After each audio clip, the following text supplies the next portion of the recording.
We have Kate Galli with us here today. Kate, very excited to have you. Would Jordan, I am love excited to be here with you. Awesome.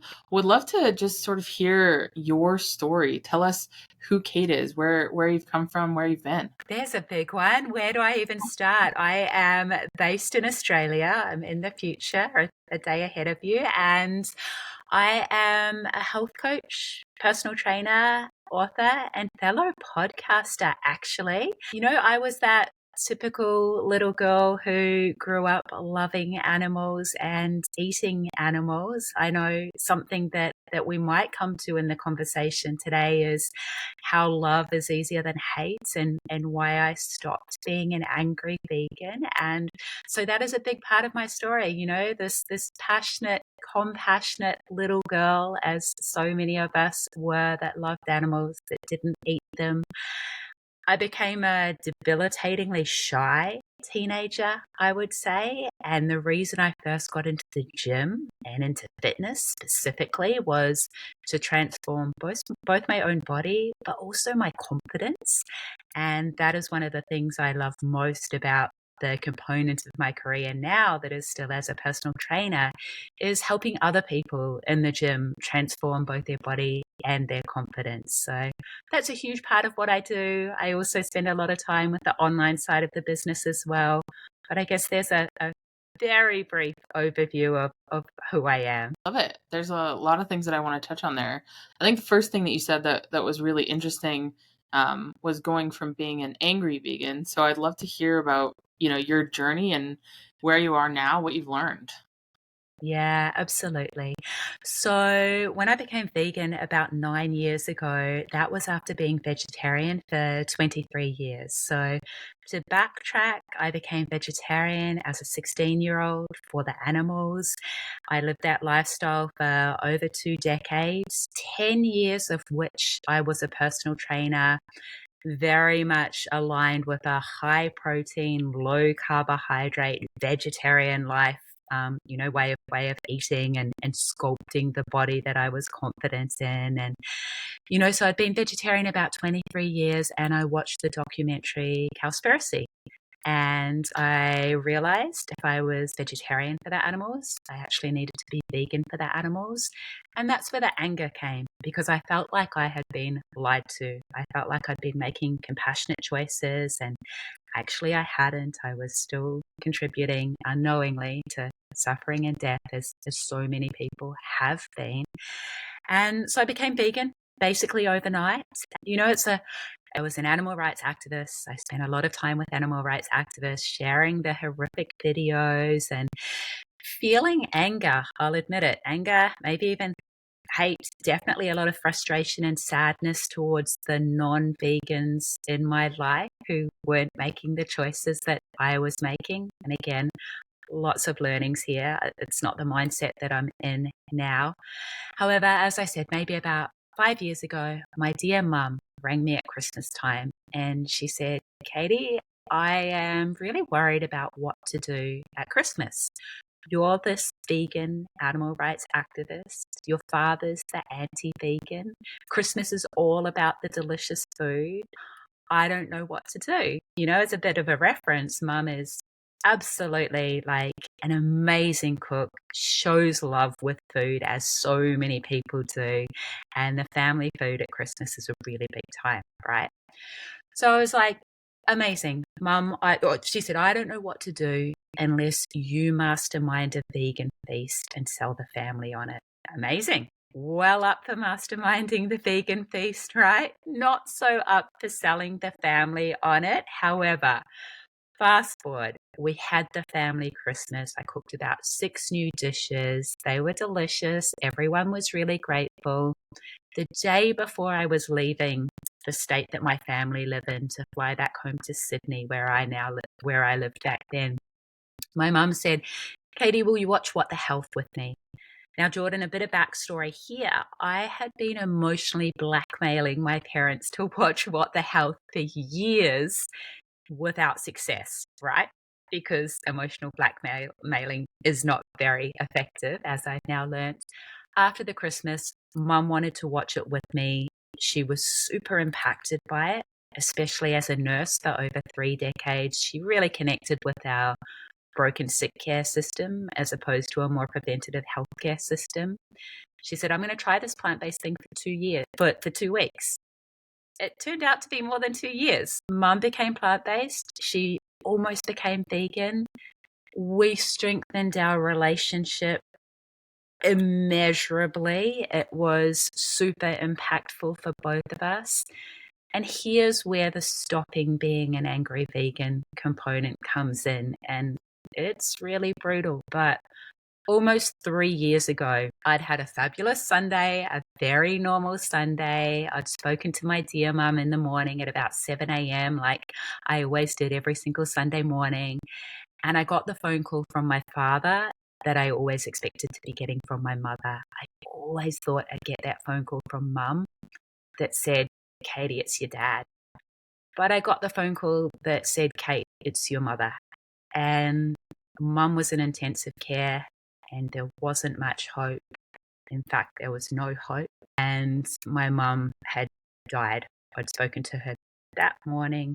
She had died that afternoon. It was as shocking as you can possibly imagine. And that was that when, amongst the shock and the sadness, I was so overwhelmed with those emotions. I literally had no more energy in me to deal with being angry and frustrated, hateful towards the non-vegans in my life, primary of which was actually my dad. I thought, what if that had been my father that had died so suddenly? I absolutely would have had regrets. No regrets with mum. We had an amazing relationship. She knew how much I loved and respected her and vice versa. However, I would have had regrets if it was dad. And part of the reason I share this is, yes, I'm vegan. However, I think a lot of people listening can relate to whatever it is in your life that you are super passionate about. Perhaps it's religion or politics, or it is something that is super important to you and aligned with your values and beliefs in your heart. And there are other people in your life that don't share those values and beliefs, and it can cause such conflict. And that's just not a happy way to live. That's the lesson that I learned the very hard way. Wow. So you were able to actually end up connecting with your mom over, her sort of plant-based diet, and were hit very suddenly. You said, no regrets. You built out this amazing relationship with your mom, but you realized that this anger, this hatred that you had been carrying for non-vegans could lead you to a lot of regrets, for example, with your dad. 100%. And to be clear, my mum and I had had an amazing relationship for a lot of years. She was the most warm, generous, loving, bright spark of happy in my life and in many people's lives. She was my person. And then also the fact that she had the courage to adopt a plant-based lifestyle, living with an anti-vegan, which Dad absolutely is. And it wasn't easy on their relationship or our relationship, my father and I. I just had so much additional respect for the courage and the alignment and the compassion that took. And so we would bond over, the struggles of being vegan in a non-vegan world. And again, this could be being of a political leaning in a state that doesn't align with that political meaning. It doesn't have to be about the vegan lifestyle. But yeah, as you said, I realized if that had been dad, I would have absolutely had regrets. And also I thought, how does life look 12 months, 24 months, 3 years down the track if I keep carrying around this anger and hostility? Because what we put out there is reflected back at us, right? Our energy is matched. And if I'm carrying around this anger and judgment, that is absolutely what I am getting reflected back at me. And it's not effective. And 100% it's not fun. Yeah.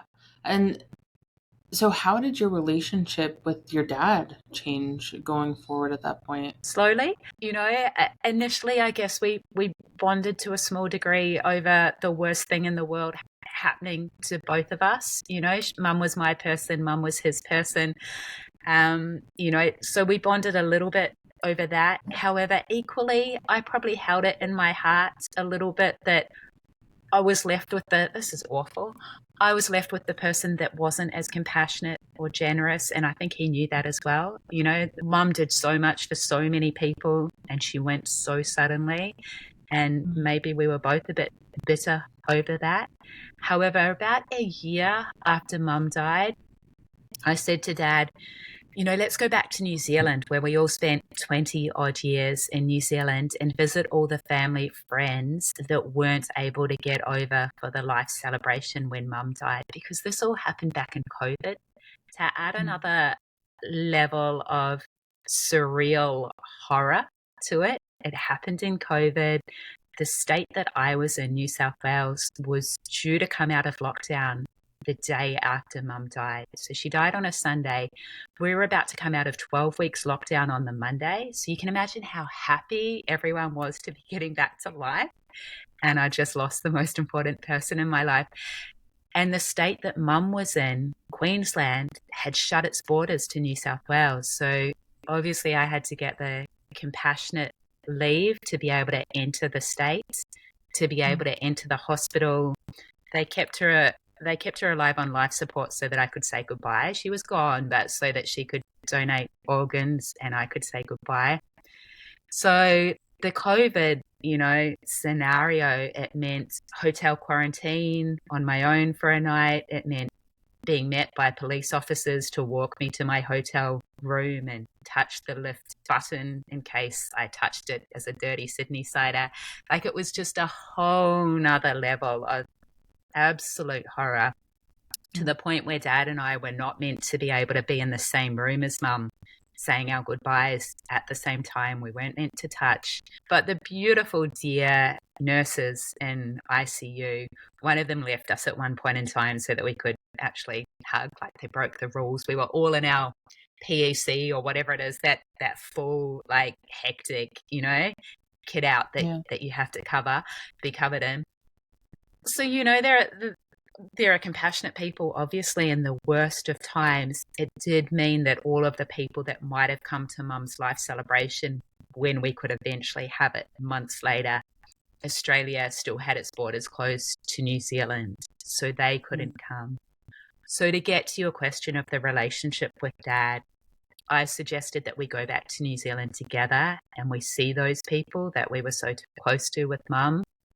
And that was probably the first big step in, making our relationship better, that we did that together, that we connected with all these beautiful people who loved mum as well. And dad saw that all of these people we visited in New Zealand, whether they were a man his age or a lady my age, I was the weird vegan, and they would simply and easily and without fuss cook a meal that included me. Now, dad, up until that point, had not cooked one thing in all the years that I was vegan, not so much as a baked potato. He kind of had this like mark in the sand where I'm that vegan that made his wife vegan, and that's bad. And so let's not make it easy for me, even though I'd cook for him a lot. Anyway, we came back from the New Zealand trip, and the first time I visited dad again in Noosa, where he lived, was the 1 year anniversary of mum dying, and I came up for it. And I'd worked a full week and flown up, and he picked me up from the airport and brought me home. And he said, I know you would have had a really busy week. I made you dinner. And he'd cooked this full tofu stir-fry 100% vegan meal for the first time, and it would have been 6 years by then.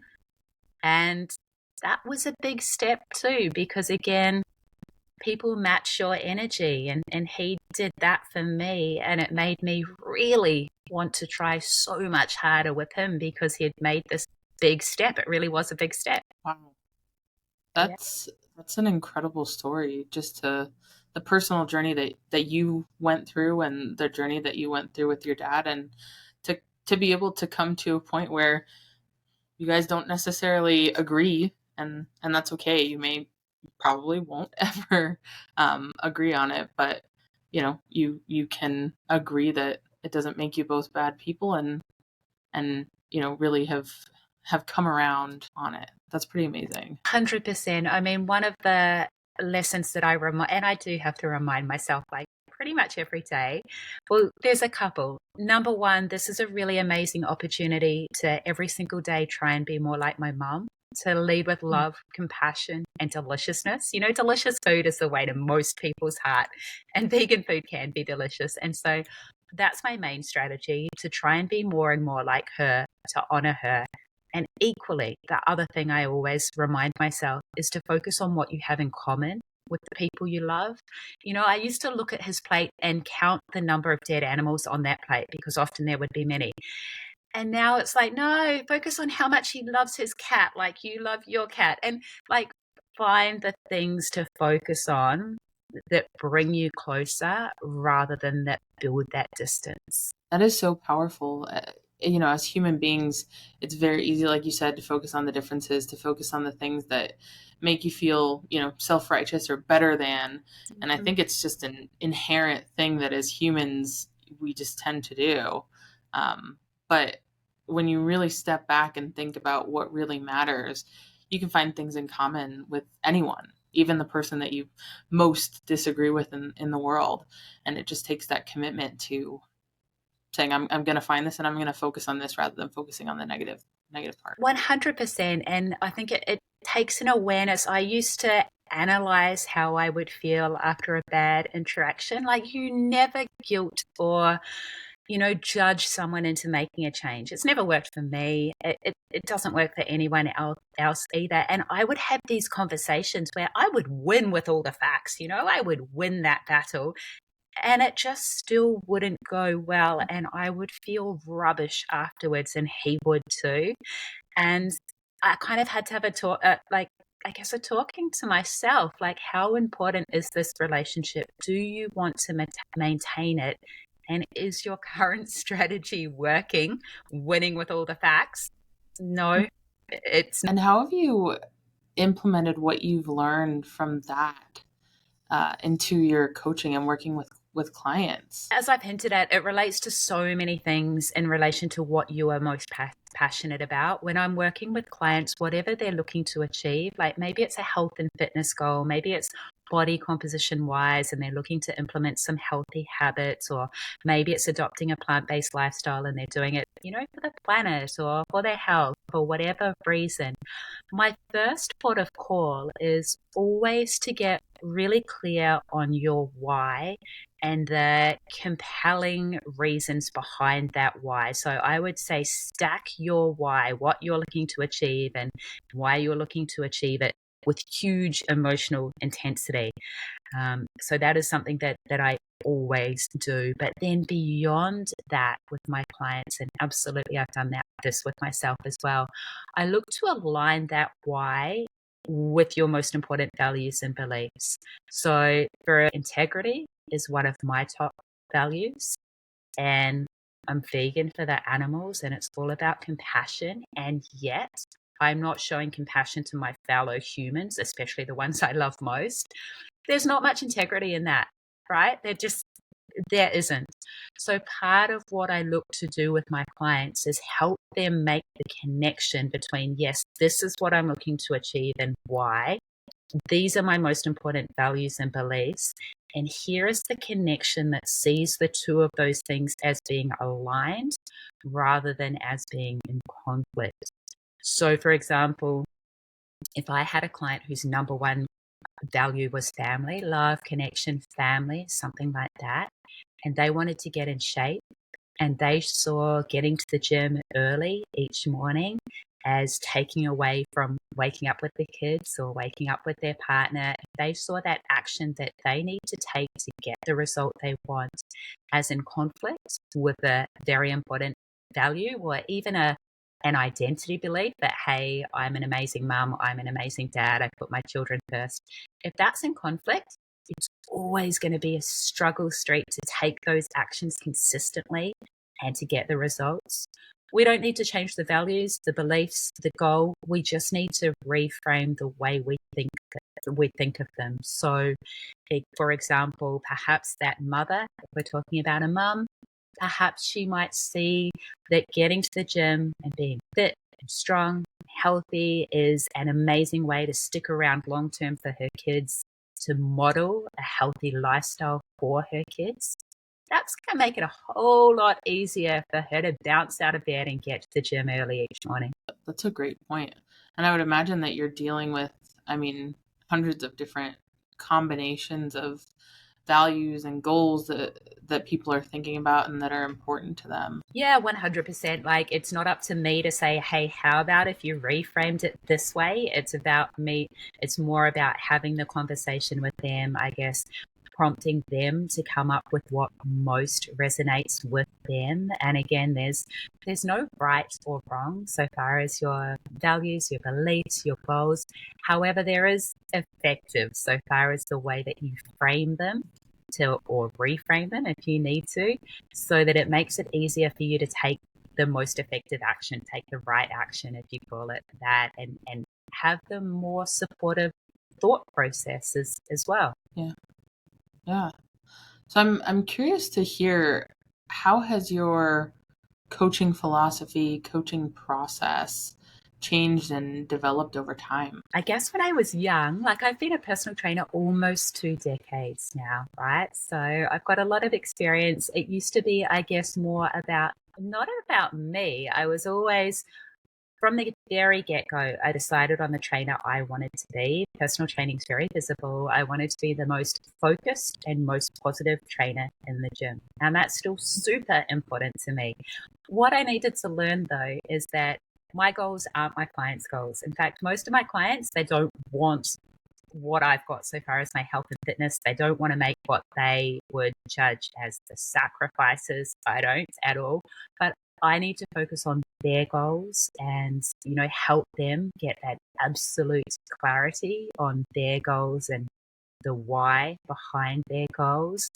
And also get really good at supporting my clients in setting up the foundation for their future success. So this is some of the mindset work that we've been touching on, with values, with beliefs, with limiting beliefs, all of this. When you're working with someone as a personal trainer or health coach, or helping someone adopt a healthy plant-based lifestyle, people just want the actions. We all want the actions. We want to be told how to exercise and how to eat to get the results. The thing is, there's no shortage of all of that information for free online. Some of it's even good. However, you need to lay the foundation. You need to do the mindset work that makes those actions easy to take when the motivation and inspiration wears off.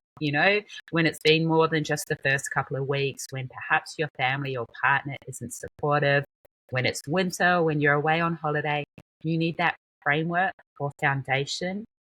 And that is something that I've really put more time on as the years go by, to help my clients lay down so that they have that success, like, long term and sustainably, because there's no value in like a short term quick fix that doesn't last. I'm hearing a lot, you had mentioned it earlier about the healthcare system being very much oriented around sort of short term, hey, you've got this problem, now let's fix it. And it sounds like something really similar when you're working with your clients, right? Instead of, here's the silver bullet, you just need to take these actions, it's actually taking this longer term view about who are you, and how are you going to make this something that's sustainable beyond just when you're motivated. It sounds like that's something that you're very passionate about. I mean, it sounds like that might be a core value of yours. I'd love to hear more about that. Yeah, it's a good catch. I hadn't thought of it that way. I mean, my number one number one value, integrity is two, but number one is absolutely freedom. And I see living and loving a healthy lifestyle as the ultimate freedom. It gives you the freedom of energy, health, to do what you want, when you want, sustainably. Some of the things that, some of the strategies that I talk about, and laying the foundation, and not the quick fix, the longer, more sustained, consistent approach. That could sound really boring, and like a lot of hard work, and that could be pretty unappealing for people, particularly people who haven't gotten there in the past. If it's something a bit new and you're like, I don't know if I can do it, that sounds like a lot of hard work.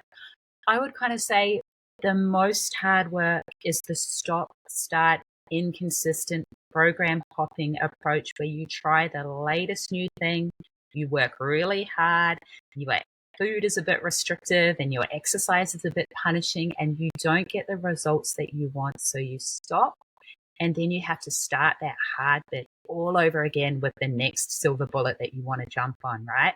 Consistency isn't that hard because at least you're getting results, and the effort that you have to put in, it really does diminish a little bit over time. As you get older, you learn what works for you. Yes, you learn what exercise and what nutrition. More so, you learn the mind games to play with yourself that work, how to set yourself up for success so far as discipline and motivation and all of this. We learn that with time. And yes, so absolutely, that is my approach now. Interesting. You mentioned mind games with yourself. 100%. Like the reframe is my favorite one, right? So it can be as simple as, I have to get to the gym. That's language of pressure, right? It's not really fun at all. That mindset is always going to make it hard for you to get to the gym. Whereas I see exercise as precious me time. It's a privilege. We are those of us that have the physical capacity, the money, the time, the freedom to be able to get to the gym. That is absolutely precious you time that you are committing just to you. You could see it as selfish, but it's absolutely not, because it allows you to show up better in life for everyone that you do love. So a simple reframe like that, I used to say I hate all salads. All salads are boring. Now I've discovered that anything can be a salad, right? You can have the most abundant, beautiful, hearty, bean-based burger crumbled all over your salad that's full of baked smashed potatoes and a creamy avocado dressing and nuts and seeds. And like, that can be a salad if it wants to be a salad, and that makes it much more likely that I'm going to eat and love a salad. That is such a great point. I've had a similar experience. I mean, actually, with salad, for the longest time, it was like salads, they're gross. And you're just sort of thinking of this one or two like prototypical salads that you've had. Yeah. And then you have a good salad, and it changes your outlook on salads. 100%. There are so many things from within the fitness world. I used to say I'm a weights girl, right? I love lifting heavy weights. And I used to say I hate cardio. And I do. I really don't like spending 40 minutes on a machine at the gym. In fact, I never do it. That is pretty hateful. It's probably more hateful when you're thinking about it before you actually start. It's probably not all that bad. I probably don't need to use the word hate. However, even better, how about if I turn to the forms of cardio that I do love, walking along the river in nature, with a friend, on the phone, listening to a podcast, or just having clear peace of mind and no inputs, or something that perhaps you loved as a child that is a form of cardio, be it like dancing or whatever it may be. Definitely there are non-hateful forms of cardio. And once you frame it in a more pleasurable way, you are much more inclined to actually take that action consistently and get those results you're seeking. That is such a great point. I love that. And you kind of touched on the piece of love is easier than hate. It's easier not to focus on I hate cardio, I hate all cardio, but I love this type of cardio. 100%. And also much more productive. 100%. Yeah, I absolutely agree. And in the same way that I try to minimize the emotional intensity in the things that I don't like, I don't really hate cardio. It's just not my favorite. I also try to maximize the emotional intensity in the things that are good for me. So I love kale and I love broccoli. Look, do I love them as much as my mum's roast potatoes or cauliflower cheese? Probably not. Or Anzac biscuits? Certainly not. However, when I say I love kale and I love broccoli, it makes me more inclined to eat those foods, and I do want to eat those foods. Absolutely. So changing gears a little bit, I would love to hear about one of, your favorite, most rewarding clients that you've worked with over the years. Oh, I've got so many. And I guess as a little bit of context, because I was a vegetarian trainer for a full decade before I became vegan, I talked about, I didn't really enforce my vegetarian nutrition on my clients, right? So even when I became vegan, my clients, let's put it this way, my clients weren't super open to becoming plant-based overnight. A lot of them made some big changes and saw results for that. However, still the majority of my clients were people that ate animals and just included more plants. So that's to frame the conversation, I guess. However, the client and the clients that I love spending time with most are those individuals that are super successful in business and family and life. And I'm thinking of one gentleman in particular who became a friend. And I trained him for about 11 years before I left Sydney and moved to Noosa. And that was why we stopped training, because I'm in a different state. However, he's still a friend. And this is an individual that, here's a special thing about personal training. You see someone for 45 minutes, 2 or 3 times a week for years. You really get to know them and their families, and they really get to know you as well. And although this gentleman didn't become full vegan, he became a lot more plant-based and, no names, but he's one of the most successful businessmen here in Australia. And he is incorporating more ethical, animal-friendly frameworks into the way that he does business. And he's having conversations with people that I respect in the not-for-profit, animal welfare, not so much rights side of things. And he's having these conversations and making these changes because of this crazy little animal rights activist, vegan personal trainer that he's gotten to know over 11 years. And I might have done 887 episodes of my podcast speaking to the vegans I respect most in the world. I'm probably having more impact here in Australia because of this one individual that over many years we've built up a relationship, and he's seen me as, I guess, calm, not that crazy, angry vegan that I used to be. He's seen the change in me and he respects it.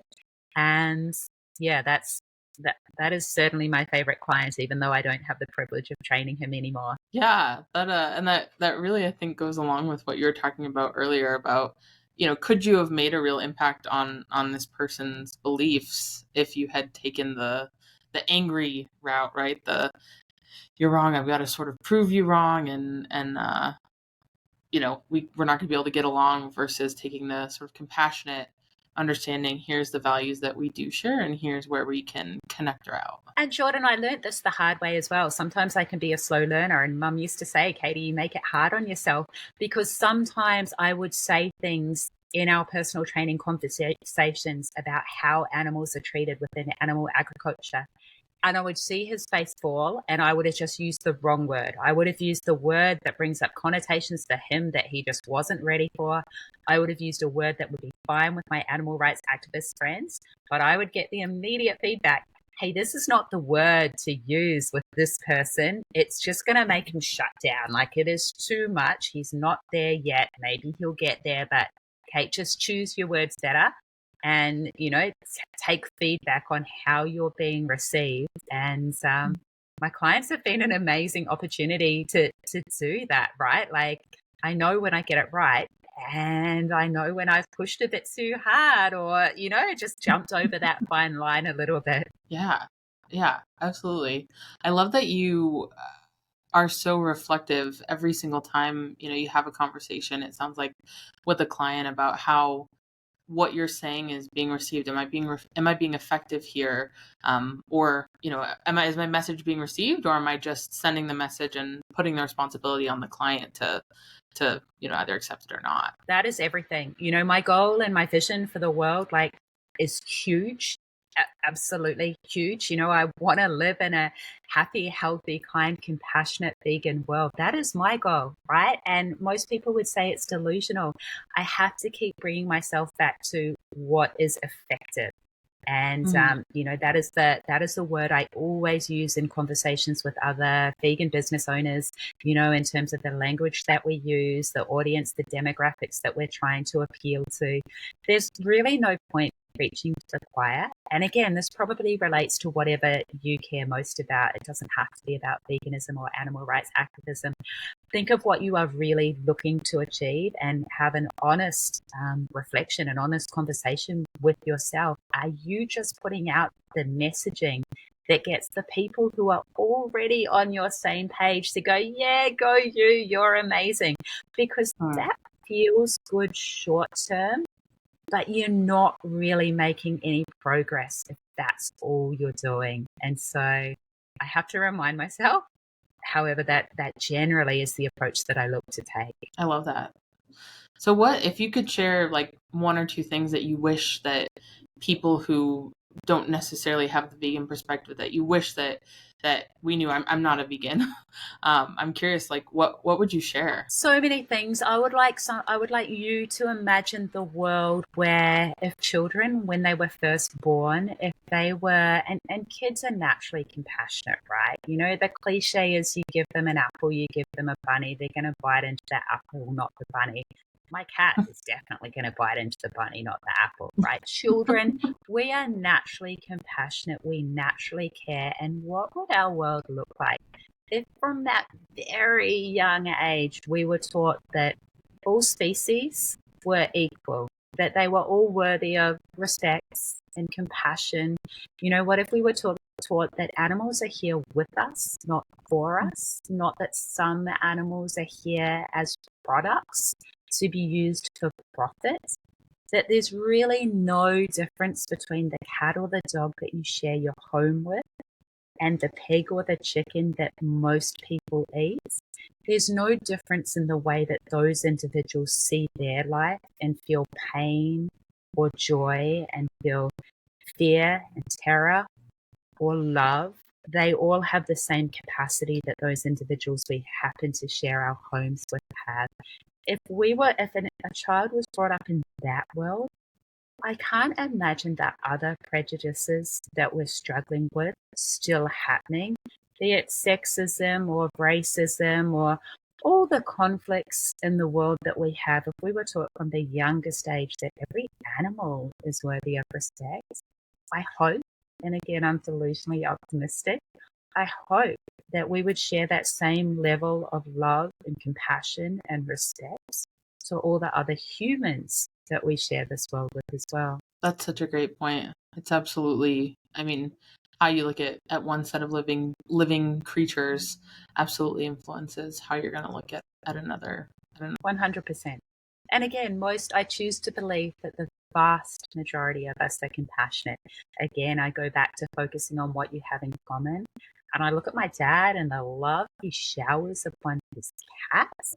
He has so much love and compassion to that individual. And I wish with all my heart he could just see that cat, Tango the panther, he is really no different to the millions of pigs that are killed each year. Wow. So one last thing that I love to ask you, and you may have sort of already shared this in the course of sharing your story. If you could, go back 20, 30 years and give yourself one single piece of advice, what would that be?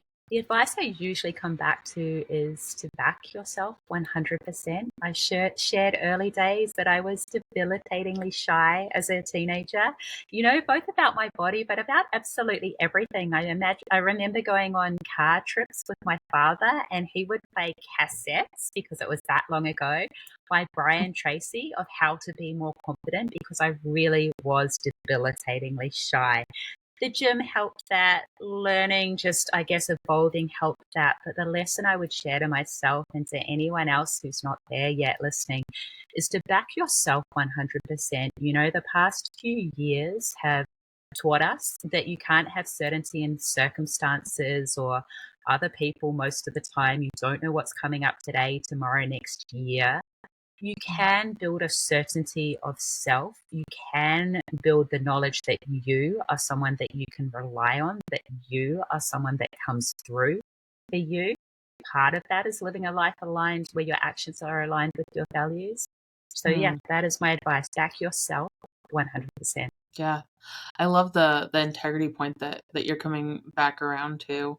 And I think my husband, he had mentioned at one point that, the key to building confidence is having that integrity with yourself, knowing that when you say that you're going to do something, even if you're just saying it in your own head and you're not making a commitment to anyone else, knowing that you can trust that you are going to follow through and do that thing that you said that you would do. 100% for sure.